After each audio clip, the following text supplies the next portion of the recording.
I want to talk about Christmas, and that's not surprising. It's Advent, I'm a pastor, I get it.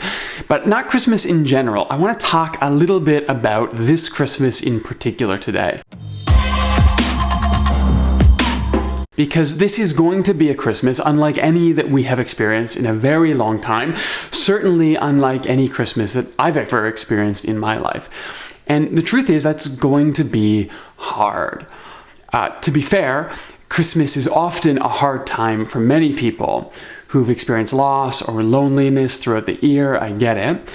But this year, we are more in touch with the season of Advent than perhaps we have ever realized. Advent is all about the waiting, the trusting, the hoping that something is good and it's on its way toward us. And the scriptures frame this in that sort of cosmic sense of all creation longing for the day when all things would be made right. But as we wait for the all clear to see the family and for a vaccine to make things safe for a return to hugs and meals in church and gatherings, in some small way, I think we all sit distanced from each other, but in solidarity with everyone who has ever known that the world could be made better. And hope that one day it would be. Christmas is all about the fulfillment of that hope that the earth can be repaired, that we can be healed with it. But Advent is about all of that, not just the joy, but the waiting for it, not just the celebration, but the longing for it as well. And so what I want to suggest today are a few ideas to put in your toolkit to help you wait well in this season. Now, this is certainly not the end of it. These are a few ideas that have been helpful for me over the past couple months, and in particularly over the last couple weeks as we've moved back into a second shutdown here in Alberta. But maybe you've got some habits or rhythms that have been healing for you. By all means, share them in the comments here. Maybe somebody else can benefit from them. I'd love to see what you're learning in this season as well. But here's my toolkit for lockdown Advent. And the first idea is this: don't try to keep busy. In the first round of this pandemic, I had a lot to keep my mind on. A ton of things to be busy with. And that was probably actually really good for me.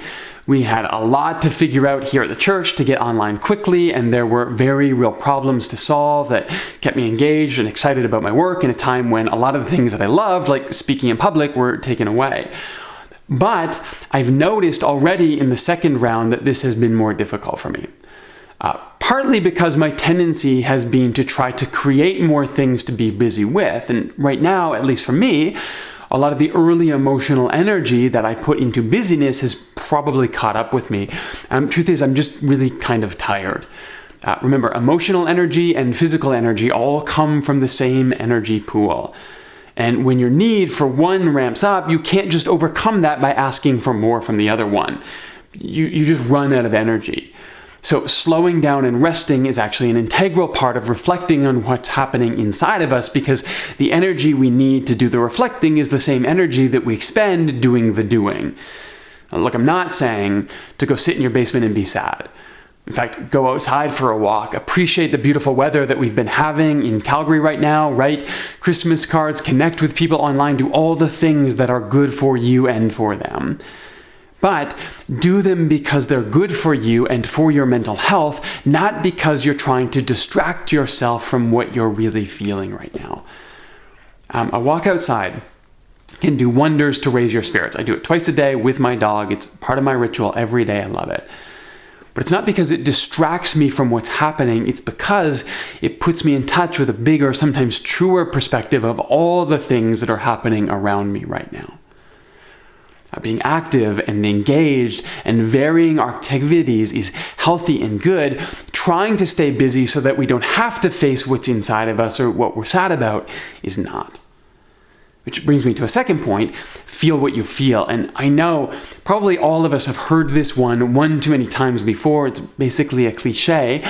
But the truth is, a lot of us are not good at feeling our feelings. And this is coming from someone who's actually terrible at feeling their feelings. But this isn't just about being sad. We're all sad right now. I get that. This is also can be about joy. I think a season like this, I think we can often start to buy into the narrative that we are supposed to be depressed. And therefore, when we are happy for a moment, when there's a little bit of joy that sneaks in, I think sometimes we just talk ourselves out of it. Don't do that. Please don't. Enjoy it, celebrate it, lean into it. The world is exceedingly complex, and that means that there's almost always some mixture of different emotions that are appropriate responses in any given moment. So don't run from them, embrace them. Now, of course, if you're sad about not seeing family the way that you're used to, that feeling is good and it's holy, and it reminds you to take that and transform it into new investments when you're able to. Think about all the times that sometimes we wait until Christmas to reach out to our loved ones or to schedule a visit with family, and maybe this year that lack as a reminder becomes the commitment to make those rhythms a much stronger part of the ongoing patterns when we're able to coming out of this pandemic in the future. So understand that this season will pass and you'll be able to use these lessons to move you forward in healthy ways coming out of it. That's part of the Advent story. That what you are longing for is on its way towards you. Things will get better. But that doesn't mean we should push our emotions off into the future. We need to feel them now as they arise. We need to embrace them as they come to us here in this moment. And I'm reminded here of Jesus, who, upon learning that his friend Lazarus had died, broke down in tears just before he raised the man from the dead. I mean, think about that. He knew that he could raise him. He knew that he would raise him. And yet that moment, knowing that his friend had died, it was still sad, and he embraced it all. So just knowing that this season will pass doesn't mean it's not worth mourning. Be aware of everything that's hard. Now doesn't mean you shouldn't laugh and smile and be joyful about the good that you find in this moment as well. Feel what you feel, embrace it, lean into it. Don't let it overwhelm you, but be honest with yourself about it. Finally, this is what I'm putting in my toolkit. Don't be afraid. And by that, I do not mean do not listen to health concerns or do not follow public policy. Absolutely, you should do all of that. What I mean is don't let fear drive your decision-making right now. Now, wisdom, care, concern for those around you, all of these are so much better reasons to take this virus seriously and to follow all of the guidelines that have been put in place for us than fear is. Fear might keep you safe from the virus for now, but it's also going to open you up to all kinds of other stressors that have all kinds of very real mental and physical tolls they take on us. For me, that's not just about the virus, it's about making decisions for both the church, about public openings, about budgets and forecasting. There are all kinds of things to be afraid of right now, and we certainly shouldn't ignore any of them. But look, we are fully integrated human persons, and our mental health will impact our physical health, will impact our spiritual health, and all of those things back the other way as well. So if we let fear take over to protect our physical health, we can pay for that in all kinds of mental and spiritual ways. And so instead, we can choose wisdom, we can choose caution, we can choose care, we can choose grace to guide us instead of being afraid. And look, if we're going to take this Advent season seriously, a season all about hoping and waiting for a future that is just out of reach, then the single most familiar refrain here in the Christmas story, repeated over and over again, is, "Do not fear." And Mary is encouraged not to fear the message of an angel. Joseph is encouraged not to fear the choice to continue in his marriage plans. The shepherds are told not to fear the blinding brilliance of a divine host in the sky. Even Zacharias, this old man, is told not to fear the idea that he has been forgotten by God. And over again, at Christmas, fear turns into courage. Fear turns into care for one another. It gives way to truth-telling and hope for what will one day come to us. And that is a really good story to lean on right now. That the things that scare us can turn us toward each other with grace and peace if we choose. So, here's what I'm learning this Advent. To not let fear drive my choices, instead to lean into wisdom and grace and care for my neighbor as what moves me in the world.